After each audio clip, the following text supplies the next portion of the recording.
Hey, my name's Julian Faust. Welcome to the Profits and Panels podcast. Today I'm joined by Justin Hicken. Justin, welcome and thanks for joining us today. Yeah, no problem. Thank you for having me. Of course, yeah, and I'd just like to start by learning a little bit more about your journey and where things began.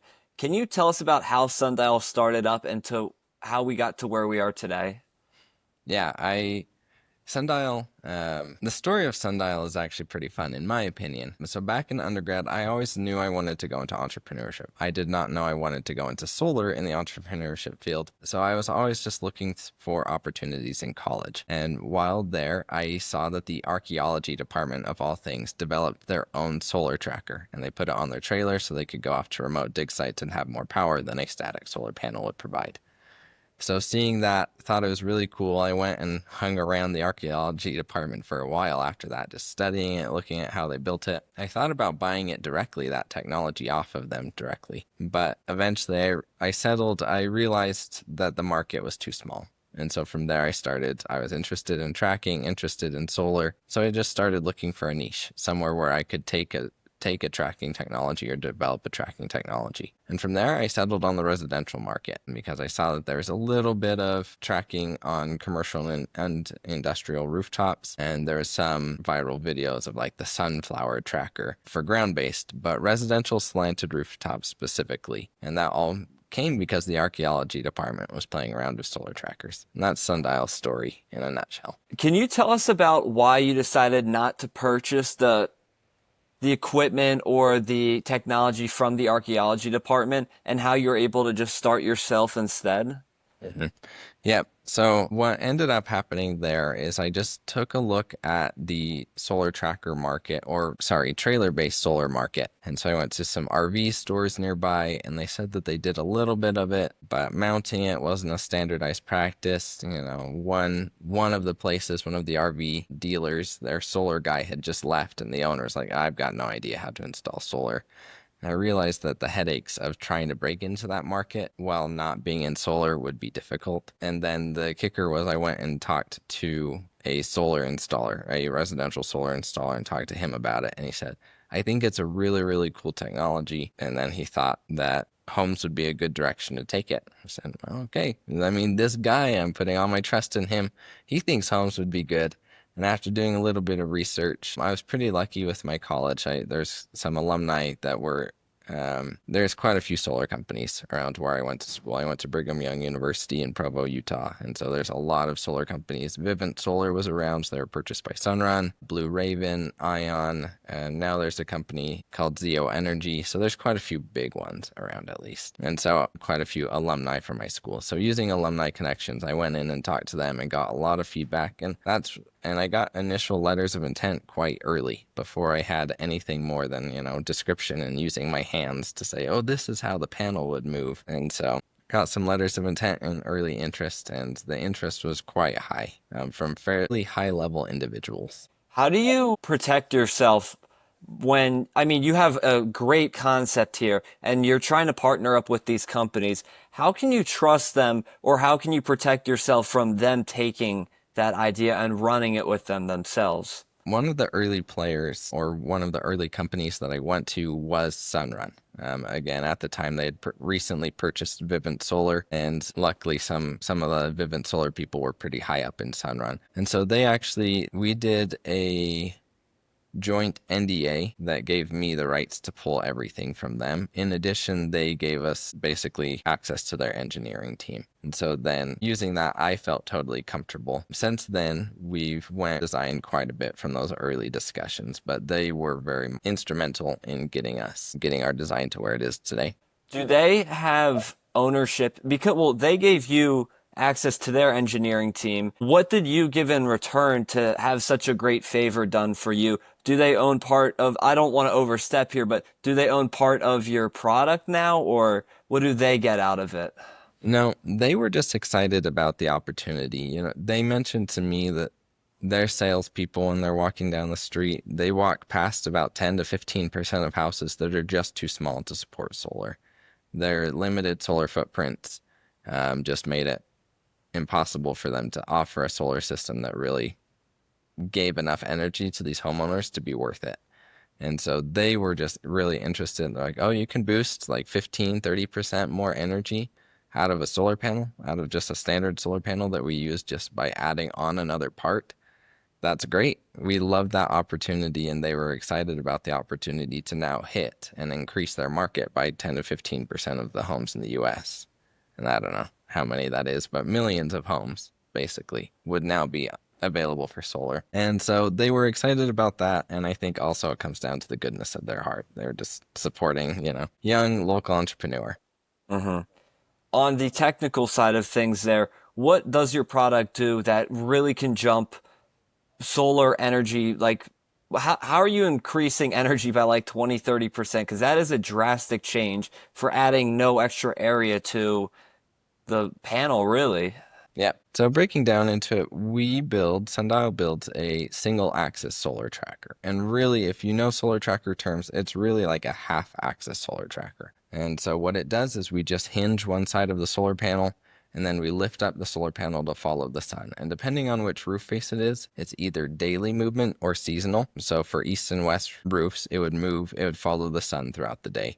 And then north and south roofs, they would move seasonally. One of the big opportunities is that we can basically turn northern roofs into southern roofs through tilting the panels. And so, everyone wants to put solar on the southern roof. As long as there's no shade, we can tilt a northern roof panel to be basically the same angle as a southern roof, boosting that production by, in some cases that I've seen, over 100%, over what a northern roof can do with a static panel.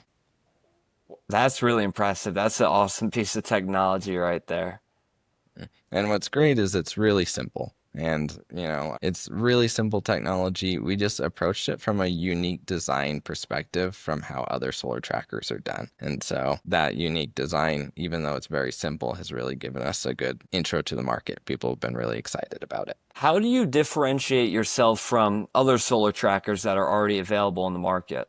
Our big differentiator, and this is more a marketing term, I'll be upfront about it. We call ourselves a universal solar tracker. And that means that it can go anywhere that you would want to put a solar panel. And the way we do that is our mounting mechanism is designed to mimic a solar panel. So it can go on any type of railing, any company, snap and rack, iron ridge, on any kind of rooftop, both slanted and flat, commercial and industrial, which is an industry first. And then in addition, besides the mounting hardware, it's compatible with any type of solar panel, any width, whether it's 600 millimeters, 1200 millimeters, it's adjustable. And so that really sets us apart. Other solar trackers that I've seen, well, backing up into the market, most solar trackers that I've seen are either ground-based, the huge commercial farms, or individuals like the Smart Flower System, I think is what it's called, or they're commercial and industrial. And so those ones are on flat rooftops. And so our mounting mechanism that first makes us unique and it can go anywhere opens us up for slanted rooftops. And that's something that other trackers that I've seen just aren't able to do. Yeah. And more so on the sales side of the business now, how are you connecting with these other companies and deciding to partner with them? What's your outreach process been like? Yeah. And I mentioned earlier, my I went to BYU in Provo, Utah. If you're familiar with BYU, it's the College for the Church of Jesus Christ of Latter-day Saints. And so that means lots of Mormon missionaries nearby. So they get that sales experience. And there's a Yeah. lot of locally based sales company, whether in pest control, but in solar as well. And so there's big sales forces nearby. I would just go to them and get their feedback. And they actually gave me a lot of my marketing points that I use now. I went and showed it to them for early feedback and like, oh, this is great. I can hit a lot more homes. I can boost my kilowatts per hour, or let's see, my wattage sold basically. And so they can boost their commissions. So going to sales companies, first I was around a lot, and then second, they were really excited about it. And so I've gotten quite a few like word of mouth contacts through other sales companies. They've just been really excited about it as potential for an adder, boosting their wattage, and then hitting more homes. Have you considered other methods of outreach? Sorry, to homeowners or to the solar companies? So I'm figuring that right now you're looking to partner up with these solar companies mostly, right? How are you looking to outreach even more to them if that's your I see. plan? Yeah. Yep, absolutely. So this past year we had a booth. It was just one of the little booths in the Startup Expo for RE Plus. And I could be entirely butchering this. I didn't actually look up the name, but I believe the RE Plus means Renewable Energy Plus. It's renewable energy, but it's mainly a solar convention. Like there's some nuclear, some geothermal, but mainly solar.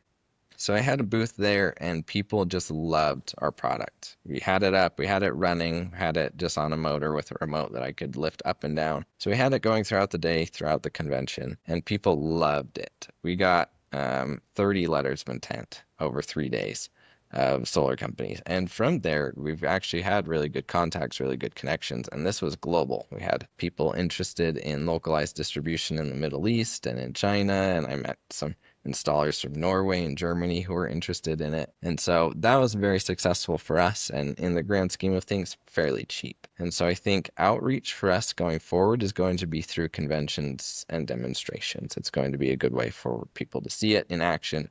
They can go. We weren't shy about the technology. We said, oh, yeah, go look at the back, go walk around it, see how it works, look at the mechanics. And it worked out very well. So, mostly through conventions, solar conventions, there's so many.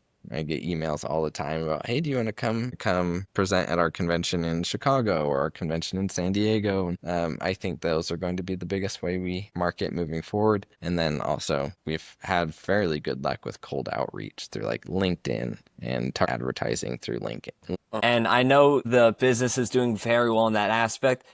I'd like to hear about some of the challenges you're currently facing. Like, what's the biggest problem you deal with outside of the technology of the business, like more business facing operations? What's the biggest challenge there for you? I'll be upfront. I will try and keep it non-political or anything, but the tariffs in China. So far, most of our manufacturing partners are in China. We're pretty lucky in that our trackers are very modular.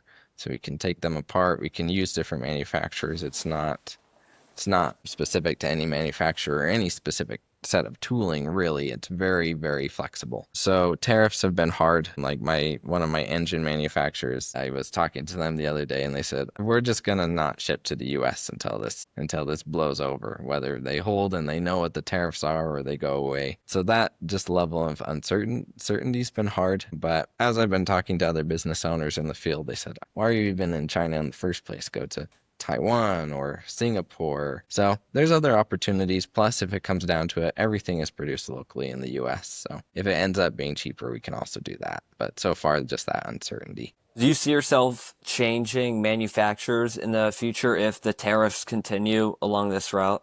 hmm Yeah, I do. After hearing from other people's experiences, finding contract manufacturers in Singapore sounds like it will be easier than the conversations I've had with Chinese manufacturers. I have talked with a couple smaller US based manufacturers that seem to be able to offer competitive pricing. So some of it may come back to the US actually from the tariff. So maybe it's working the way Trump's intended it. What are some of the repetitive tasks you see in your day to day? Messaging, just reaching out via email and phone calls. When I'm sitting down, I actually do mostly desk work, talking to engineers, talking to installers, just lots and lots of communication, phone calls, emails. That's what I do a ton. Sometimes we have more fun days where we're setting up pilot tests or something, or starting to get things together, go assemble some parts in the field. But mainly it's just communication. When it comes to this communication, do you see yourself saying the same things over and over at similar parts throughout the process? Like, is this something that you could be automated? In some ways, yes. I found not quite related to like email communication, but I found like as I submit for grants and stuff, a lot of them have very similar questions that are just worded slightly differently. So I've ended up just copying. Like every answer I write down, I copy and I save it. So then next time I can go and save some time, either use it as a base or use that answer by default. And so automating tasks with a lot of the same responses. Now that I've got them, now that I've got a lot of these responses and reach out emails, automation is coming up very soon on my to-do list. All right, yeah. And what are some of the metrics within your business that you want to improve upon? For us, it really is going to be settling down manufacturing. As if we can get our cost of goods sold down, boosting our margins, that will look more impressive. For us, we are needing investment. And so as we go out to investors, they're looking at our margins, being able to settle those down throughout the tariff process or throughout all the tariff craziness. Getting those down lower is one of the big key indicators for our company, as well as panels sold. Right now we're in units sold, not panels. Units sold, we are going under certification and safety testing. And so once those are done, we are really going to hit the market more and get more sales. And so as of right now, units sold is not a major indicator, but very, very soon it will be. When it comes to hitting the market a bit harder, do you see yourself advertising also within residential and making people aware that they can attach this to their systems versus just looking to partner up with some of these solar companies? I've thought about it. I've thought about maybe even putting together our own solar installer company to go out there and offer it. So maybe we can advertise the company through our trackers. But I think partnering is just going to be easier. Those are the people. If we partner with solar companies, they have their own sales and marketing teams. They have their own servicing, customer support teams. And so it's in the long run, it's going to be a lot easier just to stick with these partners rather than going and trying to market or get awareness out to homeowners. If the salespeople are incentivized to sell these, which they are through increasing wattage and increasing potential sales, then the homeowners are going to hear about it through someone else's sales team rather than us needing to do a lot of marketing and sales on our own. Got it. Yeah. And I always like to end with this question. It's on a positive note. Within the next 12 to 24 months, where do you see your business going and growing to? Whether Mhm. that's a revenue goal, partnering with a certain number of businesses, or maybe being on certain number of residential properties. Do you have a goal in mind there? Yeah, absolutely. I'll go a little further out. By Q4 2025, we hope to be fully safety certified, meaning we can do an entire market launch, at least for the US market. And we will onboard our first partner, our pilot partner. Our plan is to onboard them by the end of 2025. And then moving forward, as Sunrun was one of our initial partners, they were very excited about the concept. We've still been in conversations with them. They're really big. They're the big fish. And so our goal in 24 months is to have them fully onboarded and have them at full, I can't think of the word, full, Capacity? basically, yeah, full capacity for what they do, being able to service every home that they want to service with our trackers. In 24 months, that lines up basically exactly where we want to be. That's a great goal to have. Justin, thanks for joining us today. Where can our audience find you online?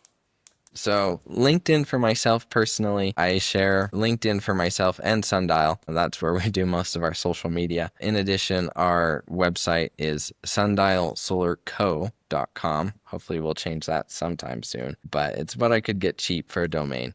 Those are the two best places to find us. Thanks, Justin. Hey, thank you so much for your time. It was a pleasure.